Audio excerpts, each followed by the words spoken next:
Hey everybody, welcome back to the Nightmare Collective. I'm Chris. Thanks for stopping by and watching my best horror films of 2022. So we're going to get right into it. No intro, no nothing today. I got a lot to go over. So I'm going to get my list here so I can have it in front of me. And I'm going to have one honorable mention. And there's one movie we're going to talk about, which I'm sure you guys are all waiting for, because you probably didn't see it on my worst horror movie list. And you're probably like, there's no way it's on this list. It's in a weird spot. We'll get to that one. So you probably know what I'm talking about, but we'll get to that one later. All right, so my first honorable mention is gonna be number 11, and that's gonna be Scream that we got at the beginning of the year. I am a moderate Scream fan. I really do like what Kevin Williamson and Wes Craven did with the franchise.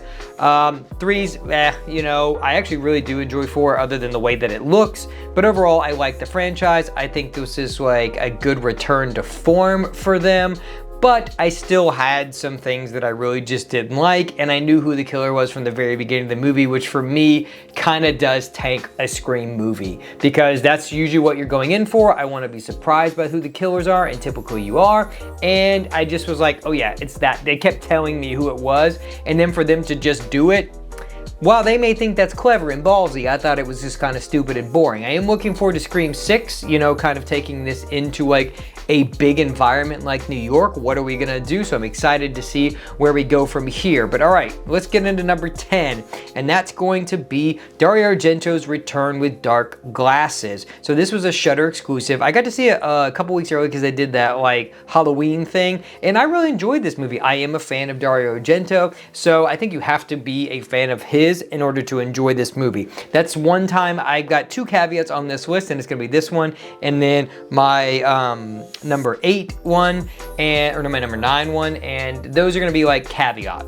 movies where I think you have to be a fan of the prior films or the director to enjoy this thing that you're going into. All right, so then we're gonna get into my number 9, and that's gonna be Terrifier 2. So I'm not a fan of the first Terrifier. I think it's fine. I just think it's very directionless and kind of pointless, and I just overall didn't enjoy the movie. I'm not afraid to say that. I did not like Terrifier 1. Terrifier 2 definitely got me intrigued. I still do have some issues with it, so I can't be one of those people that's just like gushing over it. It's like, oh my God, oh my God.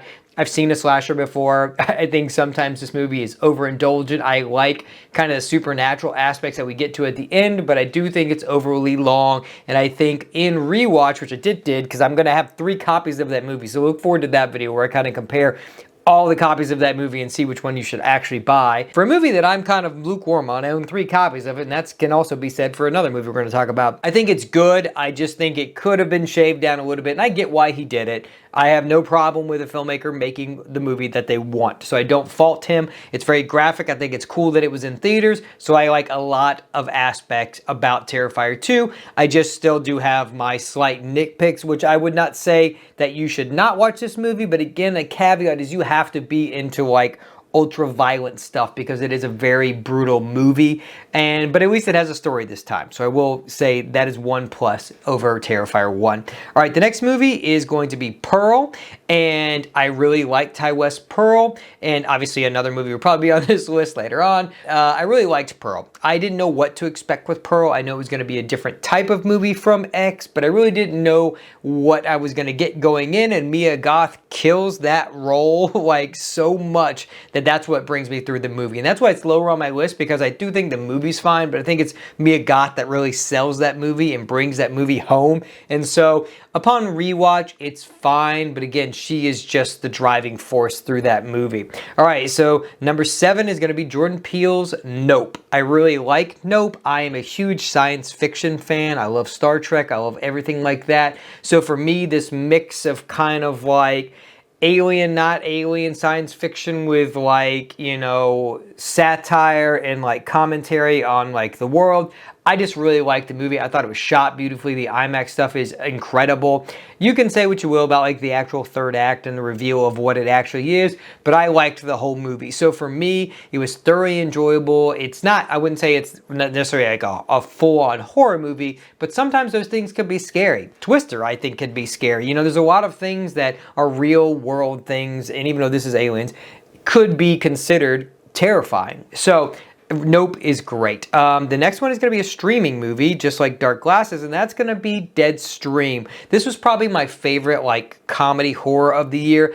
I didn't know what to expect at all going into this movie, and I really liked this movie. Coming from the perspective of like a content creator who's fallen and needs to come back, who does this drastic thing in this haunted house, I loved every minute of this movie. It's thoroughly enjoyable, it's super funny, so I highly recommend you check this out. All right, so the next 5 are going to be my top 5, and one I did not expect. I mean, I'll be honest, like, I did not expect to enjoy this movie or like it or have it even on my top 5 or own it or any of those things, and that's going to be Smile. While I don't think the movie is scary, some people are like, oh my god, it's so scary. I don't think it's scary. Most movies just don't scare me. That's not what scares me in horror. So I need something else to latch onto sometimes. If it's a slasher, I'm fine with that. I'm going to go in. I'm going in for the kills. But for this type of movie, it was kind of this like psychological thriller horror thing, and I really enjoyed the story, especially when we got into kind of the exposition in the end, and I was like, I kind of just want to see where this goes in the future. So I highly recommend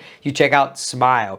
All right, 4th one, now we're getting into the big boys, is, this may surprise you, but it's going to be Barbarian. I really enjoyed Barbarian. My issue is not necessarily with the film. I just think on rewatch, it's not as effective as it is the first time. So I think in making my list, that's kind of what I went through, because I've seen some of these movies twice at this point. And again, on the second viewing, I really still enjoyed it, and I think it's a great movie. I just don't think it necessarily works on a second viewing, just because you kind of know what's coming. And I think that is the thrill and the joy of that movie, is, you know, not knowing what's coming and the unexpected and the unknown. So it definitely was a breath of fresh air for horror. So I do recommend you watch it. Some people like it, some people don't. Justin Long is amazing. And, you know, let's go on to number 3. So my number 3 is going to be X from Ty West. So it's weird to get 2 movies that are directly connected in the same year. It's kind of crazy, but it's cool. I'm super excited to see what he does, you know, with his next film. But having these tied together, I think X is a better movie than Pearl, just because you've got a little bit more to chew on. You know, they're kind of making this porno,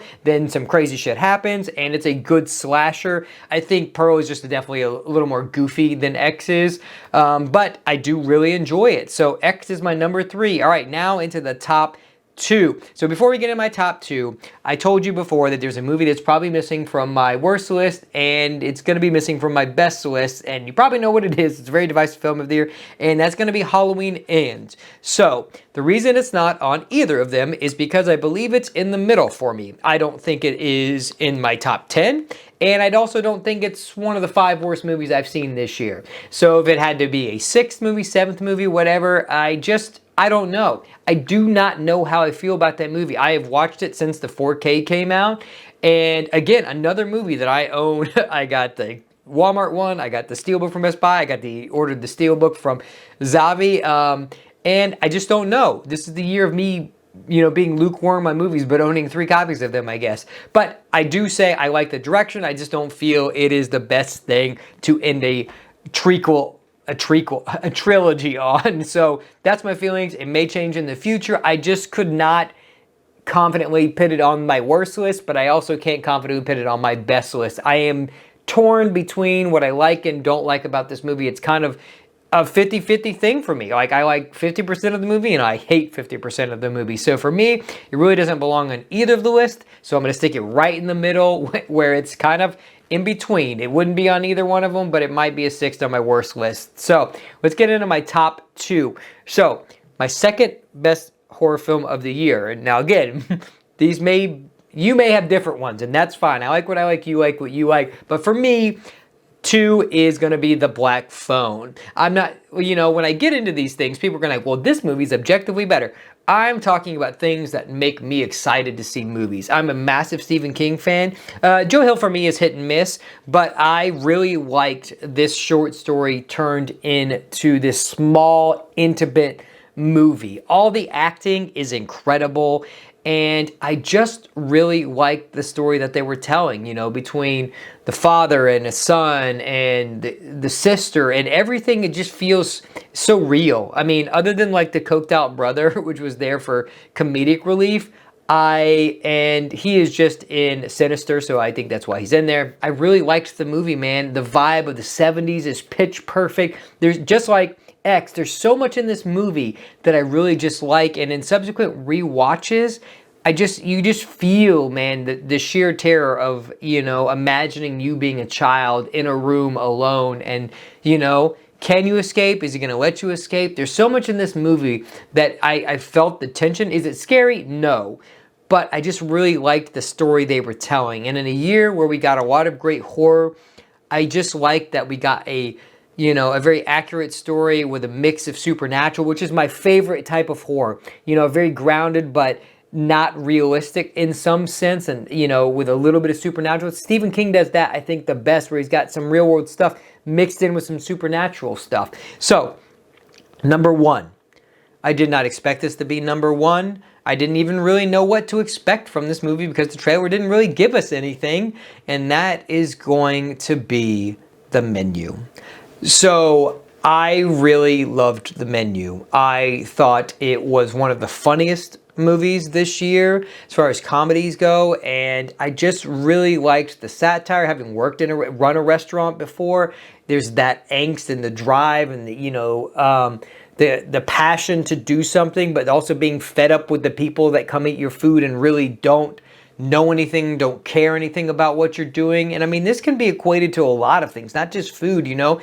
Are you a creator yourself? Are you making things and you're putting all this time and effort into it, and people have watched it over and over and over, and you're like, hey, you know, remember when I did that thing? You know, do you like that thing? What was the name of it? And they have no idea. So it's like we're absorbing so much information sometimes, and we just don't even take the time to really appreciate that. So I think it's a movie about obsession. Everybody has an obsession in there. And I go really more in depth to that in my review, so I highly recommend you check that out.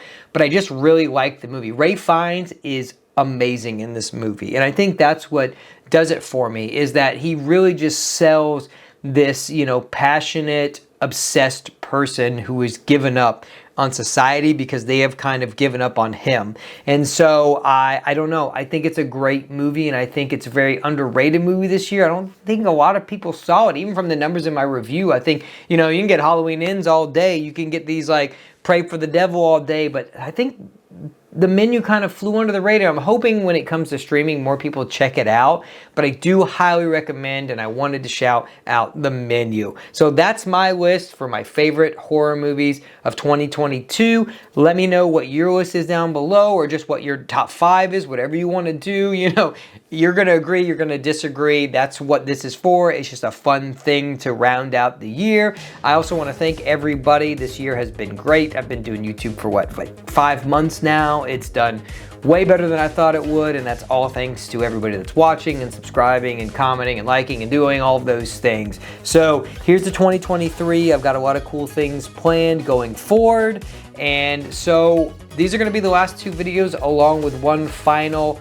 horror haul where I got everything, well, I show off everything that I got for Christmas and through December, so definitely check that out. And that's going to be it. So I hope you guys had a happy new year. I hope you guys have a great 2023, and I hope we get just as many great horror movies in 2023 as we did in 2022. All right, so I'm going to link all my reviews from 2022 up here, so you can check all of those out and get a sense for kind of what I like, what I don't like if you're new here. And then I will link a horror haul over here, which I just spoke about, and that's going to be everything that I picked up throughout the year, you know, across a bunch of different videos. So don't forget, some doors should never be opened, and I'll talk to you guys soon.